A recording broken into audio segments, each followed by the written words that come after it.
বড়ই বিচিত্র প্রাণী। অধিক থেকে অধিকতর ধন লাভ করার চেষ্টায় নিজের শরীরকে নষ্ট করে ফেলেন, নিজের শক্তি হারিয়ে ফেলেন, নিজের সামর্থ্য হারিয়ে ফেলেন। আর যে ধন লাভ করেন সেটা কোথায় যায়? সেই শক্তি, সেই সামর্থ্যকে আবার ফিরে পাওয়ার জন্য। আর কিছু মানুষ জীবন এমন ভাবে যাপন করেন যেন তা কখনোই শেষ হবে না, কিন্তু শেষ তো সবারই হবে। আর যখনই শেষটা কাছে চলে আসে তখন মানুষ এটা বুঝতে পারেন যে সে জীবনকে উপভোগ করেননি। তার কারণটা কি? লালসা। এই লালসা জন্ম দেয় লোভকে, আর এই লোভ জন্ম দেয় আপনারই বিনাশকে।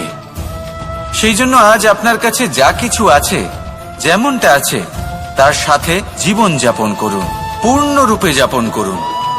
আপনার কাছে যতই ধন, শক্তি, মান থাকুক, তা সবার মধ্যে ভাগ করতে শিখুন। ভাগ করলে ভালোবাসা বাড়ে, আর এই ভালোবাসা দ্বারা জীবন আরো সুখময় হয়ে ওঠে। তাহলে আসুন আর আমার সাথে ভালোবেসে বলুন, রাধা রাধা। মন। জীবনে যখনই কোনো বস্তু বা সুখ স্বাচ্ছন্দ্য অধিক মাত্রায় আপনার কাছে চলে আসে, তখন নিজেকে শ্রেষ্ঠ মনে করার একটা প্রবণতা দেখা যায়, যা হয় আত্মবিশ্বাসে পরিণত হয়, নয়তো অহংকারে। এবার আত্মবিশ্বাস আর অহংকারের মধ্যে অনেক বড় পার্থক্য রয়েছে। আমি এটা করতে পারি, আমি ওটাও করতে পারি, এ হলো আত্মবিশ্বাস। শুধুমাত্র আমি এটা করতে পারি, শুধুমাত্র আমি ওটাও করতে পারি, আমি হলাম সর্বশ্রেষ্ঠ, এটা হলো অহংকার। এবার এই অহংকার, এর ধ্বনি অনেক দূর প্রবাহিত হয়, আর এর প্রহার সর্বপ্রথম আপনাকে বিপর্যস্ত করে। এবার এই অহংকার, এর বিপরীত শব্দ হলো বিনয়, অর্থাৎ নিজের ঊর্ধ্বে উঠে অন্যের বিষয়ে ভাবনা চিন্তা করা, সংসারের বিষয়ে ভাবা।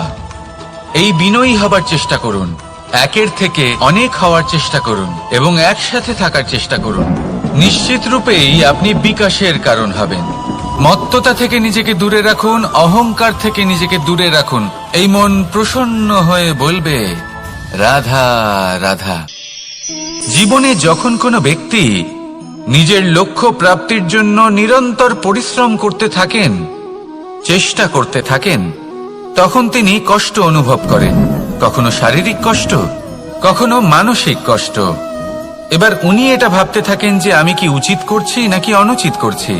কারণ অন্যদিকে এমন একজন ব্যক্তিও আছেন যিনি একদমই পরিশ্রম, চেষ্টা করছেন না। তিনি মদিরা পান করেন, বিলাসিতায় জীবন কাটান, অলস প্রকৃতির হয়ে ওঠেন, নিদ্রাতে বিলীন হয়ে থাকেন আর ভাবেন যে তিনি সুখ লাভ করছেন। কিন্তু এরকম কেন হয়? কারণ যখন আমরা সৎ পথে থাকি, উচিত পথে চলি, লক্ষ্য প্রাপ্ত করার জন্য চেষ্টা করতে থাকি, তখন আমাদের ভেতরে থাকা নেতিবাচক শক্তি এবং পাপ এই দেহকে ত্যাগ করে দেয়। আর এই অনুভূতিটাই আমাদের দুঃখের অনুভূতি দেয়, কষ্ট দেয়। এবার সেখানে যদি আমরা কুপথে চলি, অনুচিত পথে চলতে থাকি, তাহলে আমাদের ভেতরে থাকা পুণ্য এবং ধনাত্মক শক্তি আমাদের দেহ ত্যাগ করে দেয়। আর এই অনুভূতির কারণেই আমরা সুখ অনুভব করি। কিন্তু কখনো ভাববেন যে এই সুখ বেশি সময় পর্যন্ত থাকে না। সেই জন্য সবসময় মনে রাখবেন, যদি আপনি জানেন যে এটাই আপনার লক্ষ্য, এটাই উচিত পথ, শুভ পথ, তাতে নিরন্তরভাবে এগিয়ে যেতে চেষ্টা করতে থাকুন। এই কষ্ট আপনাকে সুখের পরাকাষ্ঠায় কখন পৌঁছে দেবে তা আপনি জানতেই পারবেন না। আসুন আমার সাথে ভালোবেসে বলুন, রাধা রাধা। ঈর্ষা আমাদেরই মনে বসবাস করা আরো একটা শত্রু। তবে এই শত্রু কখনো কখনো আমাদের জন্য লাভদায়কও হতে পারে, কিন্তু যদি আমরা সতর্ক না থাকি তাহলে সেটা ততটাই ঘাতক হয়ে উঠতে পারে। যদি আপনার কোনো প্রতিদ্বন্দ্বী থেকে থাকে যে এগিয়ে চলেছে, তাকে দেখে আপনার মনে ঈর্ষা উৎপন্ন হয়, আর ঈর্ষাবশত আপনি নিরন্তর চেষ্টা করতে থাকেন, পরিশ্রম করতে থাকেন সামনে এগোনোর জন্য, তাহলে তার দ্বারা আপনার বিকাশই হবে। কিন্তু যদি আপনি নিজের বিরোধীকে শেষ করতে দেওয়ার জন্য অগ্রসর হন, তাকে বিনাশ করার জন্য অগ্রসর হন, তাহলে এই ঈর্ষা প্রথমে আপনার বিনাশ অবশ্যই করবে। একটা কথা আছে, এটা পশু প্রবৃত্তি, আপনি শুধুই নিজের বিকাশের কথা ভাববেন। তিনিই হলেন প্রকৃত মানুষ, যিনি অন্য মানুষের জন্য প্রাণও দিতে পারেন। এই ঈর্ষা যদি আপনাকে বিকাশের পথে নিয়ে যেতে পারে তাহলে খুবই ভালো। যদি আপনাকে অন্য কাউকে বিনাশ করে দেওয়ার পথে অগ্রসর করে তাহলে তার থেকে দূরে থাকাই ভালো। যেমন ধরুন, আপনার কাছে একটা সুচ আছে যার দ্বারা আপনি ছেঁড়া কাপড়ও সেলাই করতে পারবেন বা অন্য কারোর পাত্রে ছিদ্রও করে দিতে পারবেন। আপনি কি চাইবেন, নিজের বিকাশ নাকি অন্য কারোর বিনাশ? সিদ্ধান্ত আপনারই। আসুন আর আমার সাথে ভালোবেসে বলুন, রাধা রাধা। বিষ এবং অমৃত, এর ভিত্তিতেই সংসার চক্র চলতে থাকে। যখন সমুদ্র মন্থন হয়েছিল তখন এই দুই প্রাপ্ত হয়েছিল। প্রথমে বিষ পাওয়া গেল, তারপর অমৃত।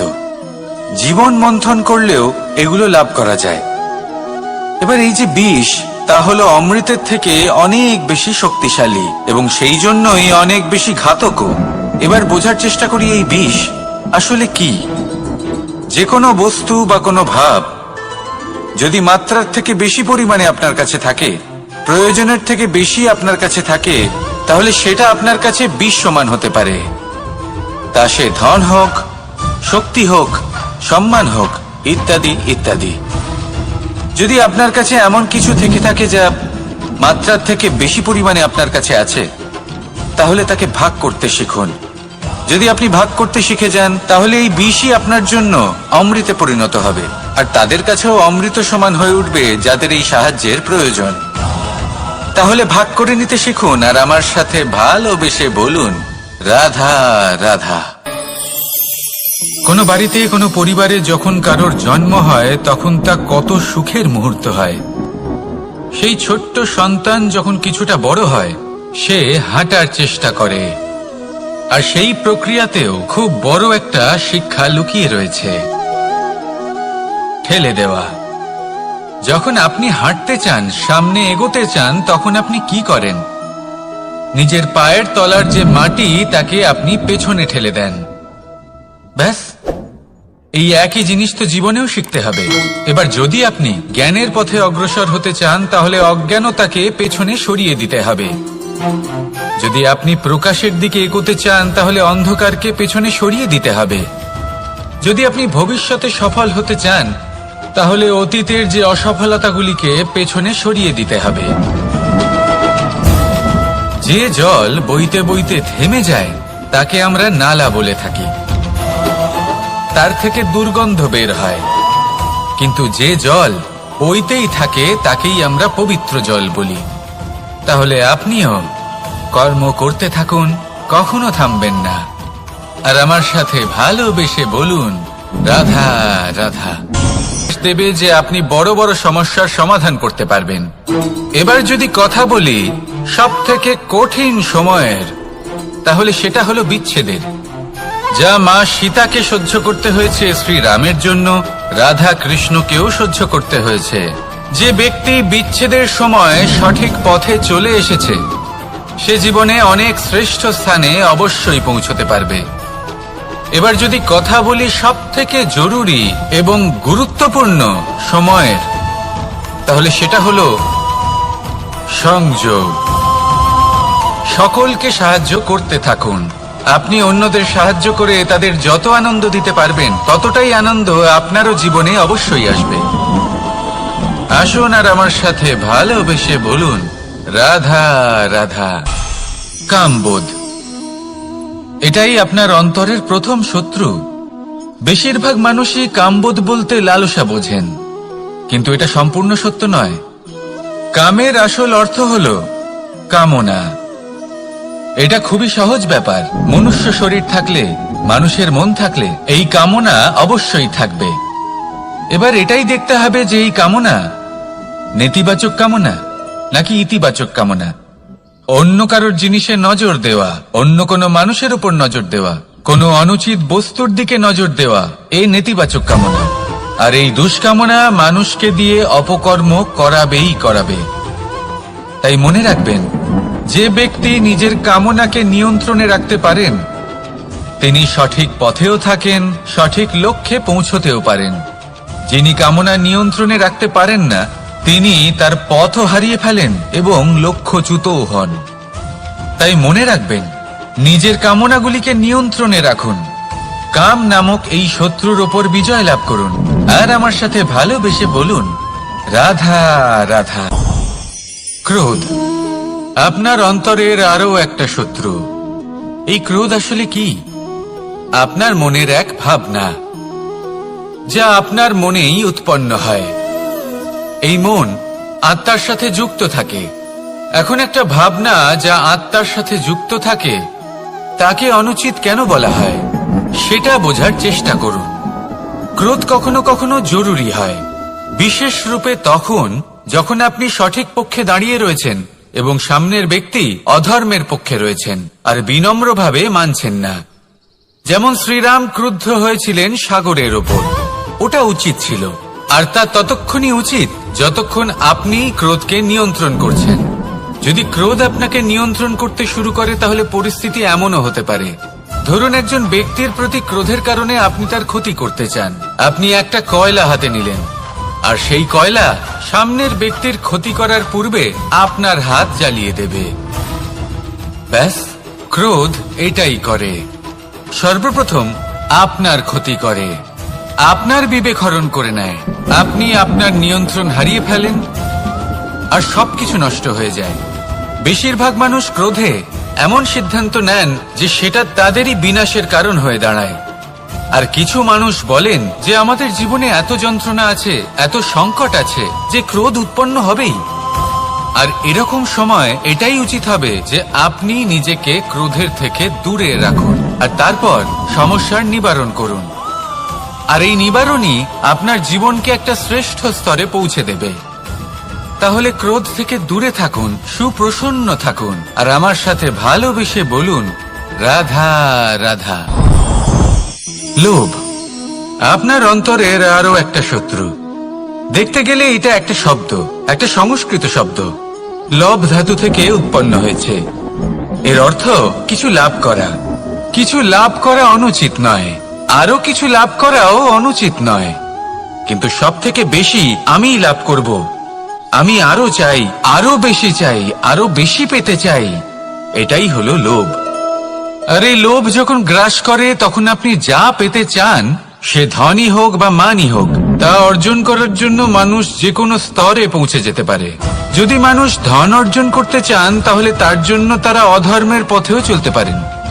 যদি সম্মান অর্জন করতে চান তাহলে অন্য মানুষকে ছোটও করতে পারেন। শেষ পর্যন্ত আপনার এটা মনে হতে পারে যে যদি একটু অল্পই প্রাপ্ত করতাম কিন্তু ভালোবেসে প্রাপ্ত করতাম, এই জীবন আরো অনেক বেশি সুখী হতো।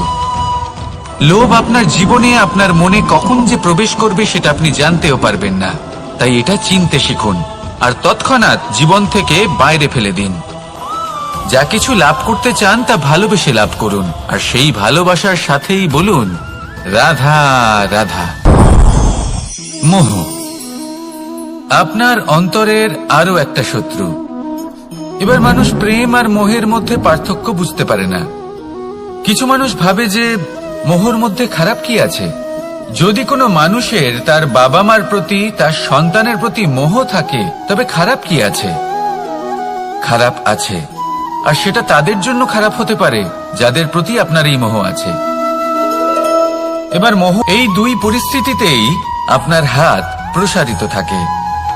মোহের ক্ষেত্রে কোনো বস্তু বা কোনো ব্যক্তিকে লাভ করার জন্য, আর প্রেমে শুধুই প্রদান করার জন্য। মোহর বশে আপনার পায়ে বাঁধন পড়ে যেতে পারে।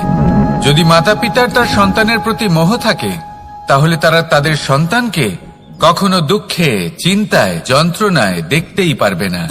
সেই জন্য তারা সন্তানকে বেঁধে রাখতে চান একটা সুরক্ষিত ক্ষেত্রে, যেখান থেকে না তারা সংসারকে দেখতে পায়, না পরখ করতে পারে, না কিছু শিখতে পারে, না বিকট পরিস্থিতির সম্মুখীন হতে পারে। ঠিক যে কারণে তারা দুর্বল হয়ে পড়ে, অজ্ঞানী হয়ে ওঠে। তাদের বিকাশ সেখানেই স্তব্ধ হয়ে যায়, আর সেখানে প্রেম শুধুমাত্র বিকাশের পথে নিয়ে যায়। মা বাবা যদি সন্তানকে ভালোবাসেন তাহলে তাকে ছেড়ে দেন যে যাও সংসারকে দেখো, পরখ করো আর শেখো। কিভাবে এর সাথে লড়াই করতে হবে সেটা নিজে শেখো। নিজের শক্তি নিজেই বাড়িয়ে তোলো, নিজের পথ চয়ন করো। সেই জন্য এই মোহর শিকল ভেঙে ফেলুন আর প্রেমকে আপন করে নিন। আর এই প্রেম দ্বারাই বলুন রাধা রাধা। এই সংসারে এমন অনেক ব্যক্তি আছেন যারা নিজেদের প্রসন্নতার জন্য স্বার্থপরতার সীমা পার করে যেতে পারেন। নিজেকে প্রসন্ন রাখা। কিন্তু যদি আপনি এটা শিখে যান তাহলে এই নীরবতাই আপনাকে জীবনে অনেক বড় বড় সমস্যার হাত থেকে বাঁচাবে। এই প্রসন্নতা আপনাকে বিকটতর পরিস্থিতি থেকে বেরিয়ে আসতে শক্তি যোগাবে। তাই এই গুণ আত্মসাৎ করুন আর আমার সাথে ভালোবেসে বলুন রাধা রাধা। আমরা সবাই জীবনে কামনা করি। কেউ ধন সম্পত্তির কামনা করি, কেউ ভালোবাসার, কেউ বন্ধুদের, কেউ নাম খ্যাতি আদি ইত্যাদি। এগুলো লাভ করার জন্য আমরা চেষ্টা করতে থাকি, পরিশ্রম করতে থাকি। কিছু সময় পরে অর্জনও করে ফেলি, কিন্তু সবকিছু অর্জন করার কিছু সময় পরে এরা রুষ্ট হয়ে যান, আমাদের থেকে দূরে চলে যান বা আমাদের থেকে কেড়ে নেওয়া হয়। এমনটা কেন হয়? এমনটা এই কারণে হয় কারণ মানুষের একটা দুর্বলতা আছে। কোনো কিছুই অর্জন করার পরে আস্তে আস্তে সে তার মূল্য, তার গুরুত্ব ভুলে যায়, তার জন্য চেষ্টা করা ছেড়ে দেয়। আর এটাই হলো সব থেকে বড় সমস্যা। ঠিক যেমন কোনো ব্যক্তি যিনি ধন অর্জন করতে চান তার জন্য কঠিন পরিশ্রম করেন, হয়তো ধন অর্জন করেও ফেলেন, তারপর আস্তে আস্তে ওই ধনের মূল্য ভুলে যান, উচিতভাবে তা প্রয়োগ করেন না, আস্তে আস্তে তার ধন তার সঙ্গ ত্যাগ করে দেয়, সমস্ত পরিশ্রম ব্যর্থ হয়ে যায়। সেই জন্য মনে রাখবেন, এই সংসারে কিছু অর্জন করা অত্যন্ত কঠিন ব্যাপার, কিন্তু তার থেকেও বেশি কঠিন হলো সেটা নিজের সাথে ধরে রাখা। তাই জীবনে যখনই আপনি কিছু অর্জন করবেন তার গুরুত্বটা বুঝুন, আর তারপরে সময় সময় তার মূল্য নিজেকে স্মরণ করাতে থাকুন। কৃতজ্ঞ থাকুন যে আপনার পরিশ্রম আপনাকে এই ফল দান করেছে, আর চিরকাল পরিশ্রম করুন, তবেই আপনি যেটা লাভ করেছেন সেটা আপনার কাছে থেকে যাবে। আসুন আর আমার সাথে ভালোবেসে বলুন রাধা রাধা। এই সংসারে আপনার সব থেকে বড় বন্ধু কে? কেউ বলবেন ছোটবেলার বন্ধুরা, কেউ বলবেন মাতা পিতা, কেউ বলবেন ঈশ্বর। এবারে বলুন যে এই সংসারে আপনার সব থেকে বড় শত্রু কে? কেউ বলবে আপনার বিরোধী, সেই ব্যক্তি যে আপনাকে হিংসে করে, বা আপনার নিজের অহংকার, আপনার কুকর্ম। আমি বলবো যে এই সংসারে আপনার সব থেকে বড় বন্ধু হলো আপনার নিজের মন। এই চঞ্চল মনকে যদি আপনি নিয়ন্ত্রণ করতে শিখতে পারেন তাহলে এর থেকে বড় বন্ধু এই সংসারে আপনি কোথাও পাবেন না। সেখানেই যদি এই মন আপনাকে বশ করে ফেলে তাহলে সংসারে এর থেকে বড় শত্রুও আপনি কোথাও পাবেন না। সেই জন্য এই সংসারকে নিয়ন্ত্রণ করার চেষ্টা ত্যাগ করুন। প্রথমে এই মনকে নিয়ন্ত্রণ করতে শিখে যান, তাহলে এই জীবন নিজে থেকেই সাফল্যের পথে অগ্রসর হবে। আর তখন এই মন প্রসন্ন হয়ে বলবে রাধা রাধা। সংসারে যদি আপনি শুভ কিছু অর্জন করতে চান তাহলে দুটি পথ আছে, প্রথম হলো ধর্ম আর দ্বিতীয় হলো কর্ম। কিছু ব্যক্তি এমন কথাও বলেন যে আমরা তো ধর্মের পথেই অগ্রসর ছিলাম, আমরা তো লক্ষ্যপ্রাপ্ত করতে পারলাম না, বরং আমাদের নিন্দা হলো। এবার এরকমটা ঠিক কেন হয়? এরকম এই কারণে হয় কারণ দেখতে গেলে ধর্ম সবসময় আমাদের এমন পথ দেখায় যেটা আমাদের একটা শুভ লক্ষ্য প্রাপ্তিতে সাহায্য করে, কিন্তু সেই লক্ষ্যে আমাদের পৌঁছতে হবে নিজেদের কর্ম দ্বারা। যদি আপনি ধর্মের পথে অগ্রসর হয়ে থাকেন তাহলে আপনাকে কর্মও করতে হবে। যদি ধর্মের পথে চলেন কিন্তু কর্ম না করেন তাহলে লক্ষ্য প্রাপ্তি হবে না। ঠিক সেইভাবেই যদি আপনি কর্ম করতে থাকেন কিন্তু ধর্মের পথে না চলেন তাও লক্ষ্য প্রাপ্তি হবে না। মনে রাখবেন যে ধর্ম এবং কর্ম হলো একটি মুদ্রার দুই পিঠের সমান। এদের নিজের জীবনে আত্মসাৎ করুন এবং অগ্রসর হন। এই সংসারের প্রত্যেক লক্ষ্য আপনার হবে। আসুন আমার সাথে ভালোবেসে বলুন, রাধা রাধা। প্রত্যেক মানুষ জীবনযাপন করেন কিন্তু প্রত্যেক মানুষ বেঁচে থাকার রসদ জোগাড় করতে পারেন না। তাহলে কি করা যায়? জীবনের রসদ কিভাবে জোগাড় করা যায়? কিভাবে আমাদের চেষ্টা করে যাওয়া উচিত? আমাদের কি করা উচিত? কিছু কাজ আছে যেগুলো আপনাদের করতে হবে। সর্বপ্রথম, জীবনে যখনই কোনো সমস্যা আসবে তখন নিরপেক্ষভাবে তার সম্মুখীন হন। তা সে যে সমস্যাই হোক, সেটা সমাধান করার জন্য আপনাকে শুভ পথ নির্বাচন করতেই হবে। তারপরে যদি আপনার হাতে কখনো ক্ষমতা আসে, সেই মুহূর্তে আরো বেশি বিনম্র থাকতে হবে। আপনি ধন অর্জন করলে তখন অহংকার জাগ্রত হতে দিলে চলবে না। আপনি যদি শক্তিশালী হয়ে ওঠেন তাও অহংকার জাগ্রত হলে চলবে না। জীবনে যখনই ক্রোধ হবে তখন নিজেকে নিয়ন্ত্রণ করুন আর ভেবে দেখুন যে যদি এই মুহূর্তে আপনি ক্রোধ দেখান তাহলে তার পরিণাম কি হবে। এর ফলে কি কিছু শুভ ঘটনা ঘটবে নাকি অশুভ কিছু ঘটবে? শুধু এই কটা কাজ নিজেদের জীবনে আত্মসাৎ করুন, জীবন যাপন অত্যন্ত সহজ হয়ে যাবে।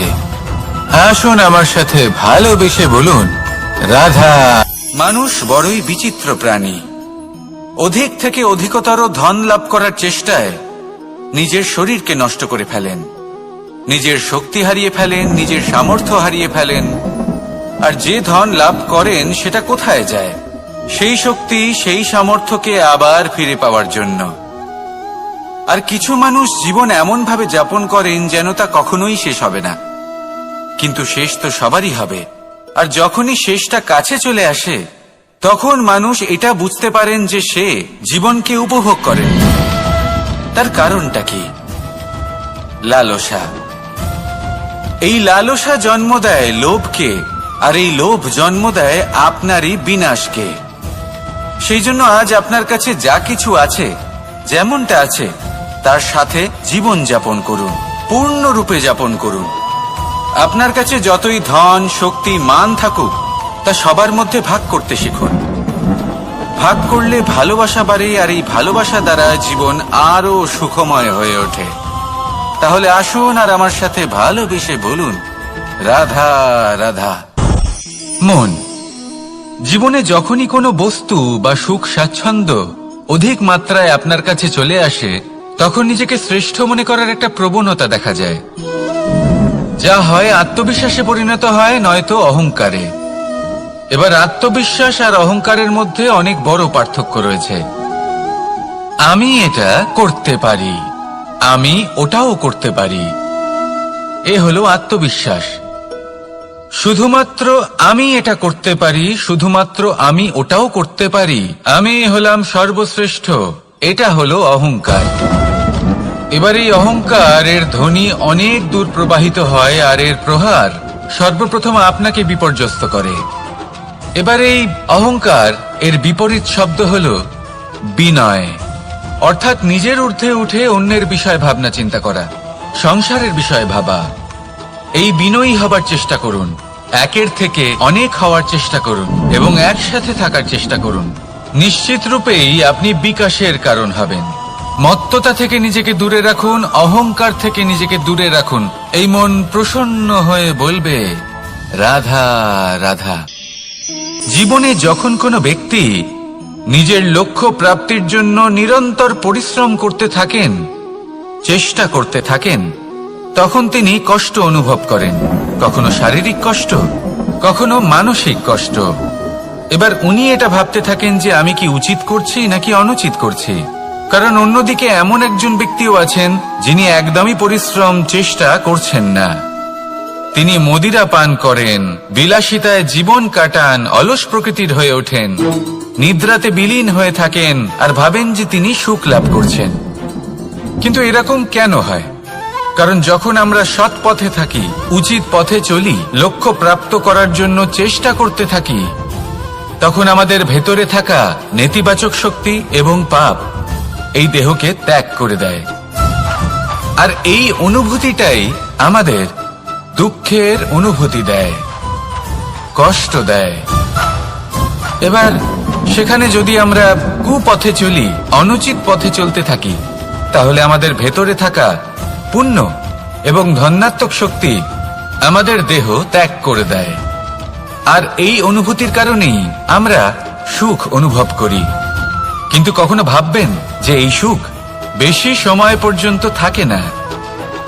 সেই জন্য সবসময় মনে রাখবেন, যদি আপনি জানেন যে এটাই আপনার লক্ষ্য, এটাই উচিত পথ, শুভ পথ, তাতে নিরন্তরভাবে এগিয়ে যেতে চেষ্টা করতে থাকুন।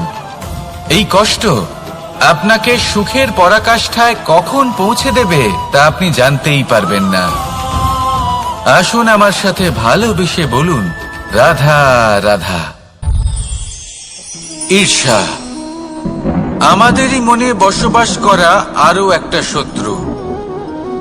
তবে এই শত্রু কখনো কখনো আমাদের জন্য লাভদায়কও হতে পারে।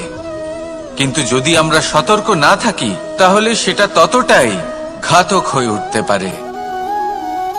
যদি আপনার কোনো প্রতিদ্বন্দ্বী থেকে থাকে যে এগিয়ে চলেছে, তাকে দেখে আপনার মনে ঈর্ষা উৎপন্ন হয়, আর ঈর্ষাবশত আপনি নিরন্তর চেষ্টা করতে থাকেন, পরিশ্রম করতে থাকেন সামনে এগোনোর জন্য, তাহলে তার দ্বারা আপনার বিকাশই হবে।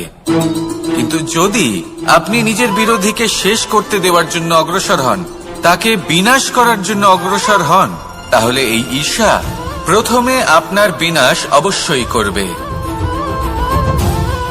একটা কথা আছে, এটা পশু প্রবৃত্তি, আপনি শুধুই নিজের বিকাশের কথা ভাববেন। তিনিই হলেন প্রকৃত মানুষ, যিনি অন্য মানুষের জন্য প্রাণও দিতে পারেন। এই ঈর্ষা যদি আপনাকে বিকাশের পথে নিয়ে যেতে পারে, তাহলে খুবই ভালো। যদি আপনাকে অন্য কাউকে বিনাশ করে দেওয়ার পথে অগ্রসর করে, তাহলে তার থেকে দূরে থাকাই ভালো। যেমন ধরুন, আপনার কাছে একটা সূচ আছে, যার দ্বারা আপনি ছেঁড়া কাপড়ও সেলাই করতে পারবেন বা অন্য কারোর পাত্রে ছিদ্রও করে দিতে পারবেন। আপনি কি চাইবেন, নিজের বিকাশ নাকি অন্য কারোর বিনাশ? সিদ্ধান্ত আপনারই। আসুন আর আমার সাথে ভালোবেসে বলুন, রাধা রাধা। বিষ এবং অমৃত, এর ভিত্তিতেই সংসার চক্র চলতে থাকে। যখন সমুদ্র মন্থন হয়েছিল, তখন এই দুই প্রাপ্ত হয়েছিল। প্রথমে বিষ পাওয়া গেল, তারপর অমৃত। জীবন মন্থন করলেও এগুলো লাভ করা যায়। এবার এই যে বিষ, তা হলো অমৃতের থেকে অনেক বেশি শক্তিশালী এবং সেই জন্যই অনেক বেশি ঘাতকও। এবার বোঝার চেষ্টা করি এই বিষ আসলে কি। যে কোনো বস্তু বা কোনো ভাব যদি মাত্রার থেকে বেশি পরিমাণে আপনার কাছে থাকে, প্রয়োজনের থেকে বেশি আপনার কাছে থাকে, তাহলে সেটা আপনার কাছে বিষ সমান হতে পারে। তা সে ধন হোক, শক্তি হোক, সম্মান হোক, ইত্যাদি ইত্যাদি। যদি আপনার কাছে এমন কিছু থেকে থাকে যা মাত্রার থেকে বেশি পরিমাণে আপনার কাছে আছে, তাহলে তাকে ভাগ করতে শিখুন। যদি আপনি ভাগ করতে শিখে যান, তাহলে এই বিষই আপনার জন্য অমৃতে পরিণত হবে, আর তাদের কাছেও অমৃত সমান হয়ে উঠবে যাদের এই সাহায্যের প্রয়োজন। তাহলে ভাগ করে নিতে শিখুন আর আমার সাথে ভালোবেসে বলুন, রাধা রাধা। কোনো বাড়িতে, কোনো পরিবারে যখন কারোর জন্ম হয়, তখন তা কত সুখের মুহূর্ত হয়। সেই ছোট্ট সন্তান যখন কিছুটা বড় হয়, সে হাঁটার চেষ্টা করে, আর সেই প্রক্রিয়াতেও খুব বড় একটা শিক্ষা লুকিয়ে রয়েছে, ঠেলে দেওয়া। যখন আপনি হাঁটতে চান, সামনে এগোতে চান, তখন আপনি কি করেন? নিজের পায়ের তলার যে মাটি, তাকে আপনি পেছনে ঠেলে দেন। ব্যাস, এই একই জিনিস তো জীবনেও শিখতে হবে। এবার যদি আপনি জ্ঞানের পথে অগ্রসর হতে চান, তাহলে অজ্ঞানতাকে পেছনে সরিয়ে দিতে হবে। যদি আপনি প্রকাশের দিকে এগোতে চান তাহলে অন্ধকারকে পেছনে সরিয়ে দিতে হবে। যদি আপনি ভবিষ্যতে সফল হতে চান তাহলে অতীতের যে অসফলতাগুলিকে পেছনে সরিয়ে দিতে হবে। যে জল বইতে বইতে থেমে যায় তাকে আমরা নালা বলে থাকি, তার থেকে দুর্গন্ধ বের হয়। কিন্তু যে জল বইতেই থাকে তাকেই আমরা পবিত্র জল বলি। তাহলে আপনিও কর্ম করতে থাকুন, কখনো থামবেন না। আর আমার সাথে ভালোবেসে বলুন, রাধা রাধা। যোগাসন। যোগাসনে আসন অত্যন্ত থাকলে, মানুষের মন থাকলে এই কামনা অবশ্যই থাকবে। এবার এটাই দেখতে হবে যে এই কামনা নেতিবাচক কামনা নাকি ইতিবাচক কামনা। অন্য কারোর জিনিসে নজর দেওয়া, অন্য কোনো মানুষের উপর নজর দেওয়া, কোনো অনুচিত বস্তুর দিকে নজর দেওয়া, এই নেতিবাচক কামনা। আর এই দুষ্কামনা মানুষকে দিয়ে অপকর্ম করাবেই করাবে। তাই মনে রাখবেন, যে ব্যক্তি নিজের কামনাকে নিয়ন্ত্রণে রাখতে পারেন তিনি সঠিক পথেও থাকেন, সঠিক লক্ষ্যে পৌঁছতেও পারেন। যিনি কামনা নিয়ন্ত্রণে রাখতে পারেন না তিনি তার পথও হারিয়ে ফেলেন এবং লক্ষ্যচ্যুতও হন। তাই মনে রাখবেন, নিজের কামনাগুলিকে নিয়ন্ত্রণে রাখুন। কাম নামক এই শত্রুর ওপর বিজয় লাভ করুন। আর আমার সাথে ভালোবেসে বলুন, রাধা রাধা।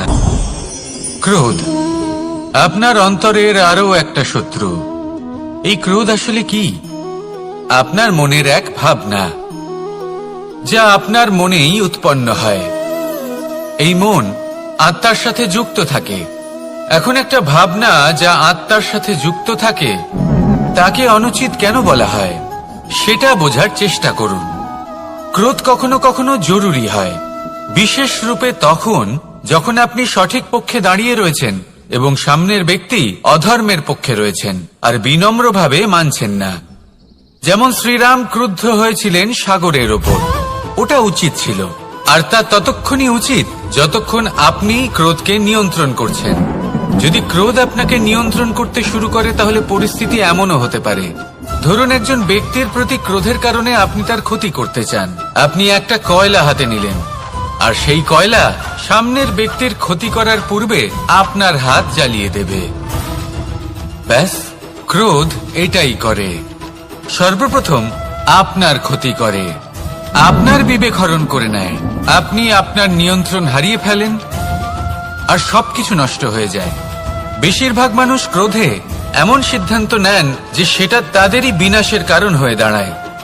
আর কিছু মানুষ বলেন যে আমাদের জীবনে এত যন্ত্রণা আছে, এত সংকট আছে যে ক্রোধ উৎপন্ন হবেই। আর এরকম সময় এটাই উচিত হবে যে আপনি নিজেকে ক্রোধের থেকে দূরে রাখুন আর তারপর সমস্যার নিবারণ করুন।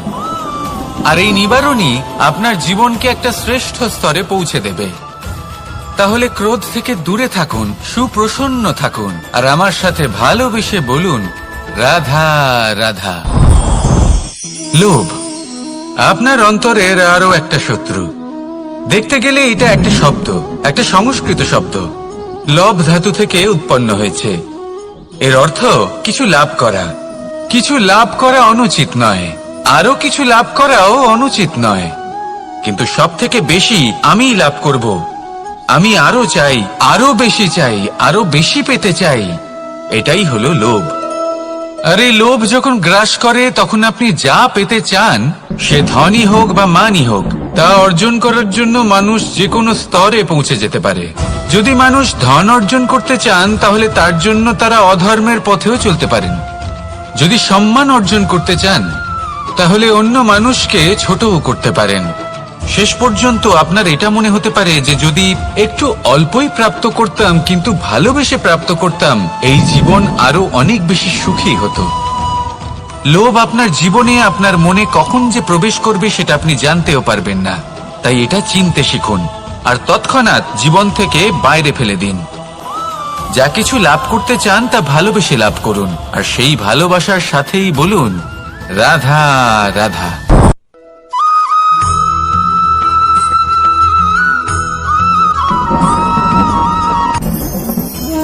ভোজন। এবার ভোজন সংগ্রহ করার জন্য মানুষ কি না করেন। সবসময় চেষ্টা করতে থাকেন, ফসল উৎপাদনের জন্য অনেক পরিশ্রম করতে থাকেন, কিন্তু অনেক সময় অনেক পরিশ্রম করার পরেও ফসল ভালো উৎপাদন হয় না। এর কারণ কি?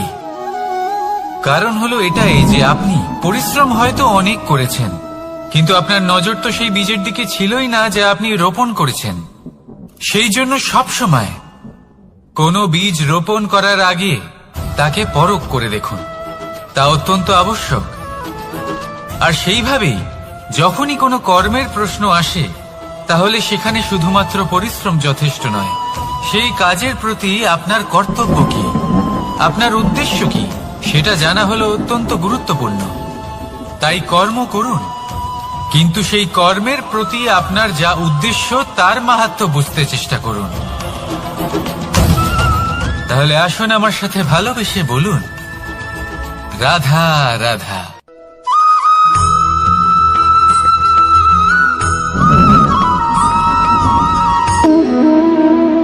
সম্পর্ক হলো আমাদের জীবনের একটি আধার।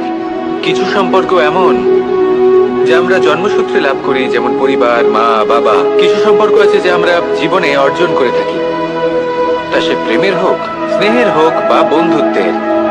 এই সকল সম্পর্ক লাভ করার বা গড়ে তোলার 5টি ধাপ রয়েছে। প্রথম ধাপ, কোনো ব্যক্তির সাথে আলাপ হওয়া, তার সাথে কথা বলা বা তাকে দেখা। দ্বিতীয় ধাপ, সে ব্যক্তিকে আমাদের ভালো লাগা। তৃতীয় ধাপ,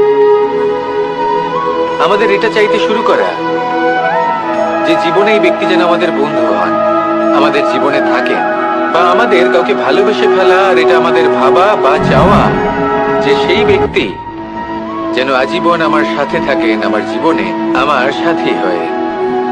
চতুর্থ ধাপ, লাভ করা। এবার এই ধাপটি অনেক মানুষের পক্ষেই খুবই সরল হয়, বড়ই সরলভাবে নিজেদের সঙ্গীকে লাভ করে থাকেন। কিছু মানুষের জন্য এই ধাপ অত্যন্ত কঠিন হয়ে থাকে। অনেক প্রতিকূল পরিস্থিতির উপর জয়লাভ করে তারা সঙ্গীকে লাভ করেন, কিন্তু লাভ অবশ্যই করেন। এরপরে আসে পঞ্চম, অন্তিম এবং সব থেকে গুরুত্বপূর্ণ ধাপ। সেটা হলো সেই সম্পর্ক পালন করা। এটা হলো এমন এক বিষয় যা প্রত্যেক মানুষের শেখা উচিত। যদি ব্যক্তি নিজের জীবনে সম্পর্ক রক্ষা করতে শিখে যান, তবে প্রত্যেক সম্পর্ক তার জীবনকে স্বর্গ করে তুলবে। আসুন আর আমার সাথে ভালোবেসে বলুন, রাধা রাধা।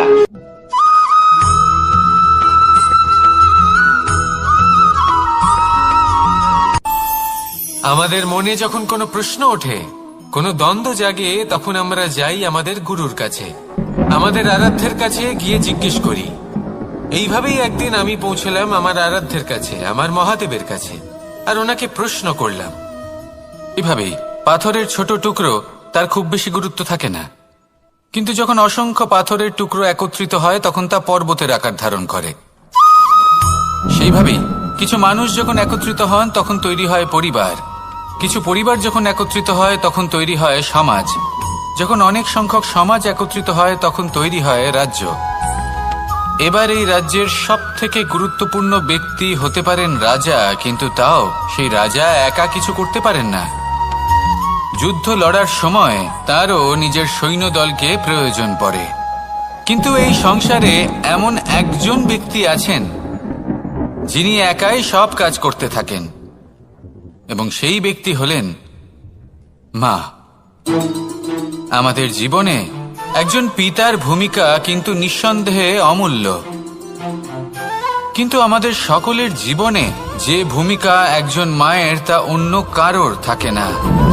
একজন মা একাই সন্তানকে বড় করতে পারেন, সংস্কারী করে তুলতে পারেন, তার জন্য পরিশ্রম করেন। আর এত কিছু কাজ করার পরেও তার কাজের জন্য তিনি প্রশংসা অবশ্য পান না। উল্টে যদি সেই সন্তান অনুচিত পথে চালিত হয়, অনুচিত কর্ম করে, তখন সেই মাকেই অপবাদের পাত্র হয়ে উঠতে হয়। আমাদের জীবনে মায়ের যোগদান কতটা সেটা বুঝুন। আপনাকে বড় করে তোলার জন্য উনি কতটা পরিশ্রম করেছেন সেটা বুঝুন। আজ থেকে, এখন থেকে, এই মুহূর্ত থেকে মাকে সম্মান করতে শিখুন। যখন সময় পাবেন, যখন সুযোগ হবে, তখন তার প্রশংসা করুন। ওনারও ভালো লাগবে